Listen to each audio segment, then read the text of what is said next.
In my book, the best thing the smartwatch has inherited from its traditional ancestors is the choice it gives you in styles.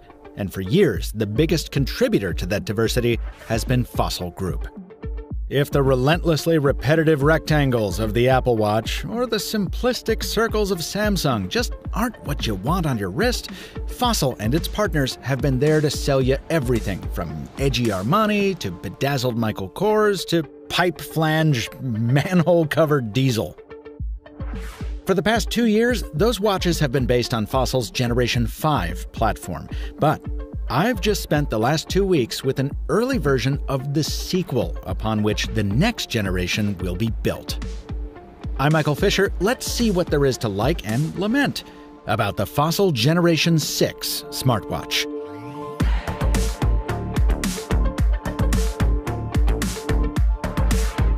While the retail Gen 6 box will arrive with a fresher design than the one you see here, the watch itself ships with the no-frills approach familiar to Fossil fans, accompanied by nothing but product literature and the newly redesigned charger that I'll come back to in a second.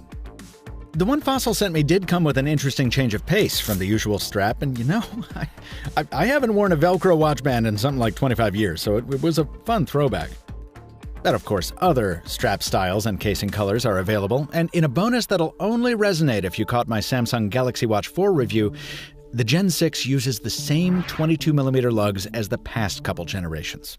That means if you have bands from prior watches lying around, they're more likely to fit. Good stuff. That's for the 44mm model here, by the way. The 42mm takes 18mm straps, as before. As for the case itself, watch design is subjective, so I don't mind saying I preferred the slider look of the Gen 5. But if you like a beefier build, the Gen 6 brings it, with larger lugs that to me evoke the shoulders of a hulking linebacker, and a crown guard filling the space between the pushers on the side that's similar to the one we saw on the Citizen CZ Smart.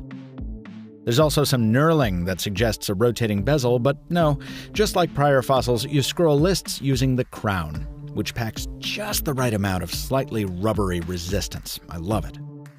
The case is made of stainless steel, with cover glass up front similar to the Gen 5's, over an identically sized AMOLED watch face as before, as well. But the first thing I did after unboxing was to check out the back.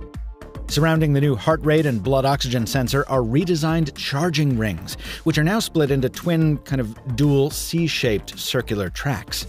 That mirrors the duplication of pins in the new charging puck, with both changes made to give the Gen 6 fast charging ability. How fast? Well, from 0 to about 80% in about a half hour. Now, if you have an earlier puck from a prior Fossil watch, yes, it will still work, but at about half that charging speed. And best of all, if you've followed Fossil's years-long problem of charging rings coming unglued over time, these new rings are insert molded into the case back instead of glued in, which means they should finally stay put. Specs. They still matter in the smartwatch world, and Gen 6 packs a doozy. It's the first smartwatch powered by Qualcomm's top-shelf Snapdragon 4100 Plus. That suffix means the main chip has a sidekick, that co-processor introduced a couple years back that saves power by managing things like always-on watch faces and always-on sensors without having to wake up the more powerful main chip. But that primary processor is important too. It does the same thing for this watch as it did for last year's TicWatch Pro 3. It lets Google's Wear OS software run with consistent fluidity right out of the box. With the exception of the occasional Wear OS weirdness, like this authentication problem I had with one of my Google accounts, for 2 weeks, the Gen 6 has served reliably in its intended role. As a notification depot on my wrist that tracks my steps and my sleep.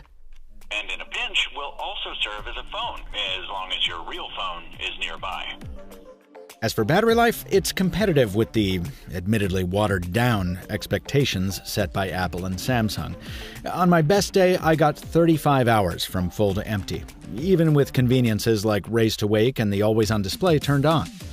It was only by going overboard with elaborate watch faces from Facer, and ramping up my brightness and screen timeout that I could cut that endurance in half. But it's still at least a full-day smartwatch, and Fossil's custom battery endurance improvements are all still here as well. So if you do accidentally leave your charger at home for an extended weekend away, you can muddle through by disabling the more power-hungry features of the watch and still have a smarter-than-usual timepiece come Monday. The trouble is, we've seen this all before. The Gen 6 runs Wear OS version 2.3, which wouldn't be so bad if we hadn't been hearing for the past 6 months just how awesome Wear OS 3 is going to be. And we've now seen that version on the Samsung Galaxy Watch 4, and indeed it does bring some compelling conveniences. But on the Samsung Watch, it's also buried under so much manufacturer makeup that you almost can't tell it's Wear OS at all. Oh, it'll come to the Gen 6, don't worry, but not until sometime in 2022. Meanwhile, watches running on the older Wear OS 2.3 version continue to see apps and features pulled or broken by developers, some by Google itself, after years of perceived neglect. And to make matters worse, no one will say whether that's because of a special arrangement between Google and Samsung, or because some element of Wear OS 3 isn't ready yet. Google has no comment on the matter. Only one thing is clear, to paraphrase Kellen from Droid Life: it really sucks. This situation essentially gives consumers a choice. They can spend about $300 on a Fossil Gen 6, which works well but runs on software that'll be outdated until next year, or they can spend about $50 more for a Samsung watch that runs that new platform today, albeit with compromises and in a kind of disguise. Now toss in the complicating factor of the TicWatch Pro 3 I mentioned before, which offers 3 days between charges, can already be had for cheaper, and which will also get updated to Wear OS 3. So the Gen 6 is not exactly a slam dunk for Fossil Group, but I'm not saying it's unrecommendable. I do prefer its looks to the TicWatch Pro 3. It charges much faster than the Samsung.